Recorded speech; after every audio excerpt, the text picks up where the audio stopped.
Salut les VR4Players, c'est l'heure des news en vrac, l'émission qui vous propose un résumé de tout ce qu'il ne fallait pas louper sur l'actualité PSVR et VR dans la semaine du 16 au 22 avril. N'oubliez pas de liker, de partager et de vous abonner pour ne rien rater de nos prochaines vidéos. Nous vous avons proposé cette semaine 2 tests complets. Tout d'abord Alvo, le FPS multijoueur du studio Mardonpol. Le titre a de très grosses ambitions, une communication agressive et après une bêta de plusieurs mois, il est enfin sorti dans sa version finale le 13 avril 2021 et Majo vous livre son opinion sur le jeu. Nous vous avons proposé également le test du film d'animation interactif Aldeus Beyond Chronos, développé par le studio Mighty Rest, connu pour Tokyo Chronos, sorti sur le PSVR en août 2019. Si vous vous posez encore des questions sur ces 2 jeux PSVR, on vous invite à vous rendre sur notre site pour en connaître nos avis. Au sommaire de cette émission, Vader Immortal s'offre une version collector et sort en boîte, une mise à jour de Pistol Whip au Far West, la présentation du trailer gameplay de After the Fall, une autre grosse mise à jour de Saints & Sinners en approche, et Resident Evil 8 Village VR qui pourrait bien être exclusif au PSVR 2. Voilà, pas la peine de plus blablater, c'est parti pour cette nouvelle émission des News en vrac.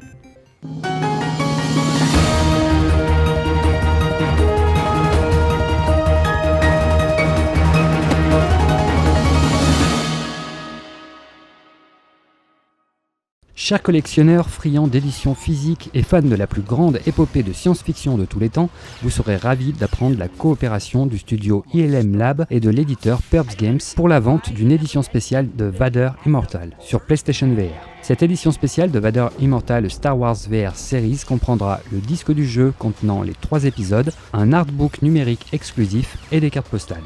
Le contenu ne semble pas définitif et est susceptible d'évoluer prochainement. La date de sortie du jeu, quant à elle, est prévue pour le 25 juin 2021. Le prix de vente conseillé sera de 30 €.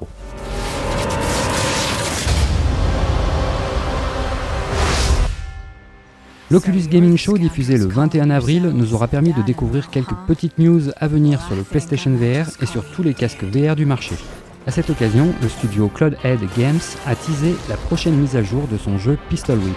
Elle se nommera Smoke and Thunder et nous emportera au Far West. Pour le moment, l'annonce est bien maigre, le teaser ne dure que 23 secondes. Tout ce que l'on sait pour le moment de cette mise à jour Smoke and Thunder de Pistol Whip est qu'elle apportera 5 nouveaux niveaux dans le même esprit que le DLC Pistol Whip 2089. Ces 5 niveaux feront partie d'une campagne scénarisée axée sur la narration et nous raconteront l'histoire de 2 sœurs au Far West.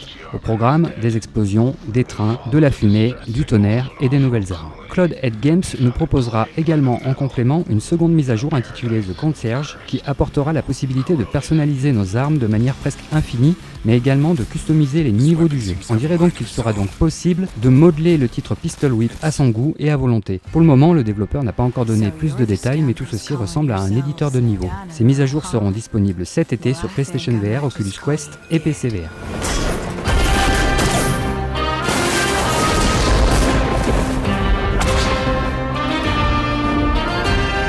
I'm coming for you, Tess. After the Fall a été officiellement annoncé sur PSVR durant l'émission State of Play du 24 septembre 2019. Il avait été annoncé sur PC durant l'E3. Le jeu est développé par Vertigo Games, les créateurs de l'excellent Arizona Sunshine. After the Fall sera compatible avec les PS Move et l'M Controller. C'est un jeu spécifiquement et exclusivement pensé pour la VR. Il combinera un mode solo scénarisé, mais aussi un mode multijoueur jusqu'à 4 joueurs en coopération dans une campagne à travers un monde de réalité virtuelle post-apocalyptique infesté de monstres. Ceux qui ont un peu peur des zombies et des monstres ne seront pas seuls et pourront jouer avec leurs potes en coop. Pour rappel, il vous faudra survivre à des boss de taille géante dans les ruines couvertes de glace d'un Los Angeles apocalyptique détruit dans les années 80. Vous pourrez également créer, améliorer ou modifier vos équipements, de l'armure à une vaste gamme d'armes à feu en passant par des armes de mêlée et des dispositifs de combat ingénieux. Vous aurez également la possibilité d'utiliser des pouvoirs spéciaux qui vous permettront de contrôler les foules et les snowbreeds. After the Fall sera certainement l'un des plus gros hits à venir sur PlayStation VR en attendant le nouveau modèle de PSVR 2 pour nos PS5. Le studio Vertigo Games vient tout juste de publier ce nouveau trailer qui nous en montre un peu plus sur son gameplay.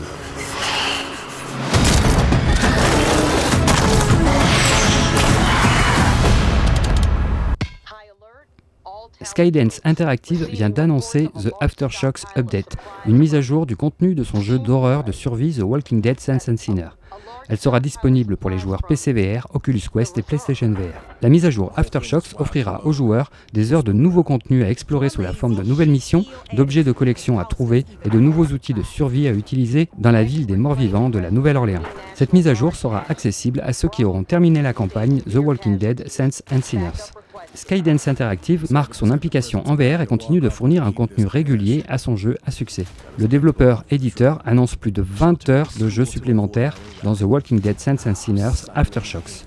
20 heures de jeux supplémentaires, ça ne se refuse pas. D'autant plus quand cette mise à jour est gratuite, Skydance Interactive a annoncé son arrivée pour le 20 mai prochain sur toutes les plateformes.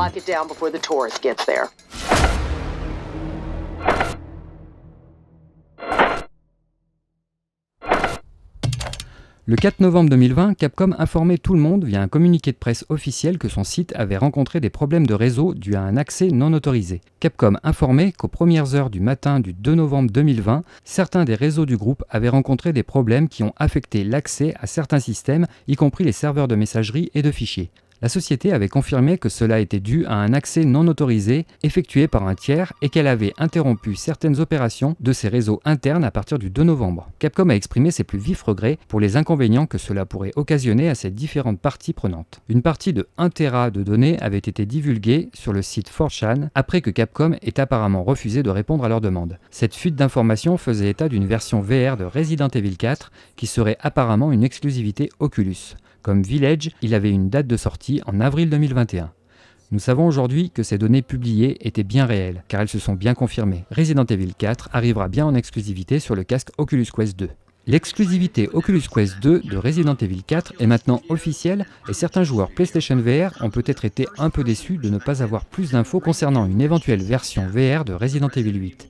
Ils avaient été gâtés en 2017 avec Resident Evil 7 sur PSVR, mais visiblement Sony les a abandonnés et pas un mot n'a été prononcé sur un éventuel Resident Evil 8 VR durant le showcase de la nuit du 15 au 16 avril.